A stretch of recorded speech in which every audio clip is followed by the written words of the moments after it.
এই মুহূর্তে সমস্ত নিউজ চ্যানেলের লাইভ উত্তরপ্রদেশের নির্বাচনের ফলাফল দেখাচ্ছে, কিন্তু গতকাল পর্যন্ত বিভিন্ন মিডিয়াতে যে ধরনের এক্সিট পোল দেখানো হচ্ছিল প্রায় তার কাছাকাছি পৌঁছে গেছে বিজেপি, এবং সেগুলো বলা যায় প্রায় সম্পূর্ণটাই মিলে গেছে। কিন্তু নির্বাচনের এই এক্সিট পোলের আগে পর্যন্ত বা নির্বাচন চলাকালীন আমরা বিভিন্ন গ্রাউন্ড রিপোর্ট থেকে যেটা দেখেছিলাম, বা বিভিন্ন ফ্লপ বিজেপির বিভিন্ন বড় বড় সভাগুলো, যেখানে অমিত শাহর সভা ফ্লপ হয়েছে, মোদিজির যোগীজির সবার সভা ফ্লপ হয়েছে, এবং গ্রাউন্ড রিপোর্ট থেকে আমরা পরিষ্কার বুঝেছিলাম যে সেখানকার মানুষের কিন্তু মোদি যোগীর প্রতি কোনো ভরসা নেই। দীর্ঘদিনের বিজেপির শাসনে সাধারণ মানুষের রুজি রোজগার, জীবন জীবিকা প্রত্যেকটা ধ্বংসের মুখে। দেশ এখন একটা খুব খারাপ অর্থনৈতিক অবস্থার মধ্যে দিয়ে চলছে। তারপরেও বিজেপি ভোটে জিতছে, বা বলা যায় উত্তরপ্রদেশে জিতে গেছে। এটা নিয়ে গতকাল অখিলেশ যাদব একটি সাংবাদিক সম্মেলন করেছিলেন, এবং তিনি যে যে পয়েন্টগুলো আশঙ্কা করেছিলেন যে বিজেপিকে ইউপিতে জিততে গেলে তারা কি কি করবে। প্রথমত তিনি যে যে পয়েন্টগুলো তুলেছেন তার মধ্যে সবচেয়ে গুরুত্বপূর্ণ হচ্ছে ইভিএম চেঞ্জ করা হয়েছে। বিভিন্ন জায়গায় ইভিএম সরিয়ে দিয়ে আবার নতুন করে ইভিএম ঢুকিয়ে, যেখানে বিজেপির সংখ্যা বেশি।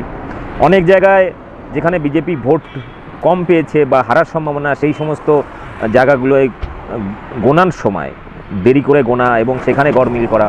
অখিলেশ যাদবের গতকালের যে সাক্ষাৎকার, সাংবাদিক সম্মেলন, সেই ভিডিওটি শুরু থেকে শেষ পর্যন্ত দেখুন, তাহলে বুঝতে পারবেন যে খেলাটা কিভাবে খেলেছে বিজেপি। पीएम्स को फोन कर रहे हैं कि जहां बीजेपी हारे वहां पर काउंटिंग स्लो होनी चाहिए। और यही नहीं, अगर हम पिछला चुनाव देखें तो जो भारतीय जनता पार्टी की हार हुई है, 47 सीटें ऐसी हैं जो 5000 के अंदर कम वोट में हुई हैं।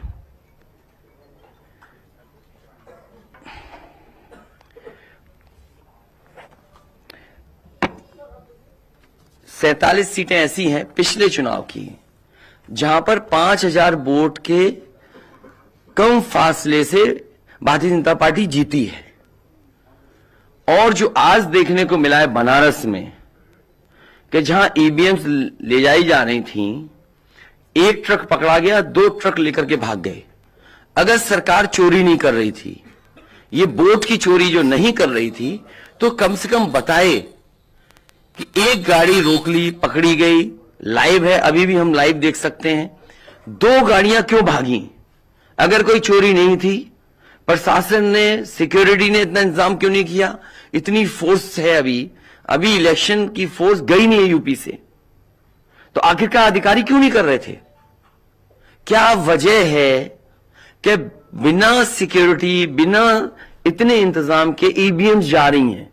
और ईवीएम्स के बारे में ये मानना है कि किसी भी वेयर हाउस में रखी हो या किसी भी स्ट्रांग रूम में रखी हो, तो बिना प्रत्याशी के जानकारी के आप मूव नहीं कर सकते हैं।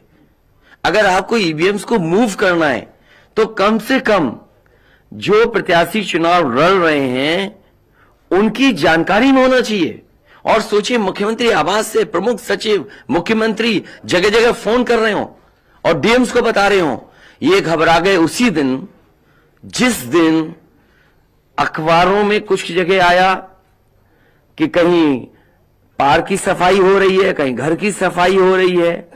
और आप में से वो लोग हैं जो जमीन पर घूमे, जो जमीन पर चुनाव चल रहा है, वो भारतीय जनता पार्टी के खिलाफ था, जनता के अंदर नाराजगी थी।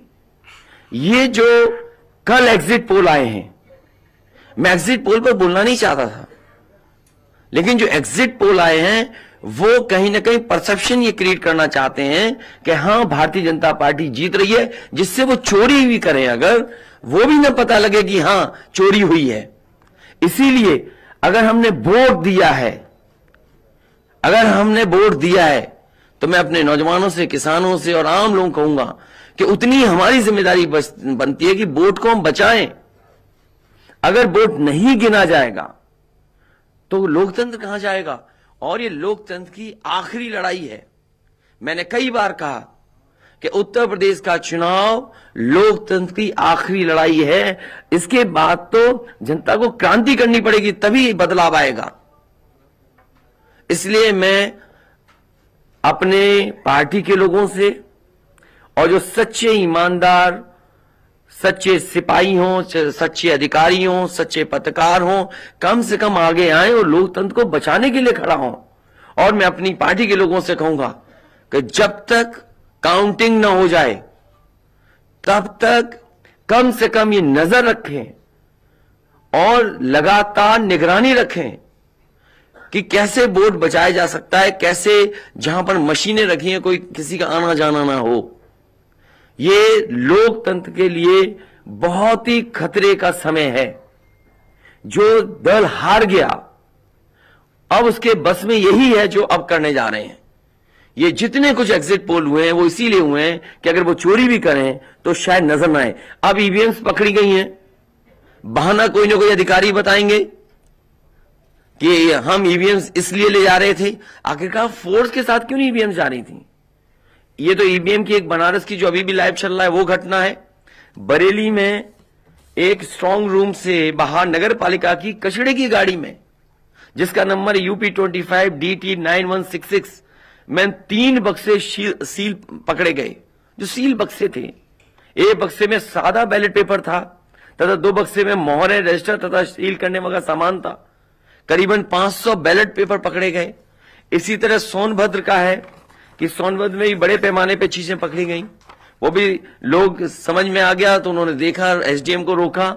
SDM घोरावल जनपद सोनभद्र में खाली मत पर अपनी गाड़ी से पॉलिटेक्निक कॉलेज ले जाते हुए पकड़े गए। क्या सफाई देगी सरकार?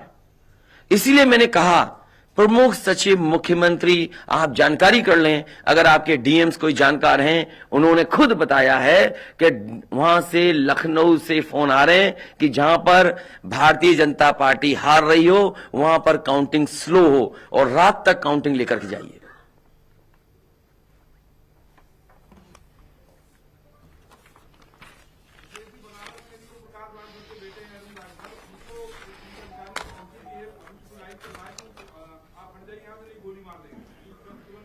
तो मैंने आपसे कहा कि ये लोकतंत्र का आखिरी चुनाव है।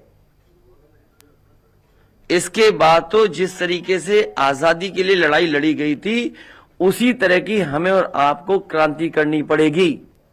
मैं तो अपने नौजवानों से अपील करूंगा कि जहां किसान इतने साल बैठे रहे तब सरकार झुकी, कम से कम 3 दिन लोकतंत्र के अखंड प्रहरी बनकर के ईवीएम्स को बचाएं और चुनाव को बचाएं।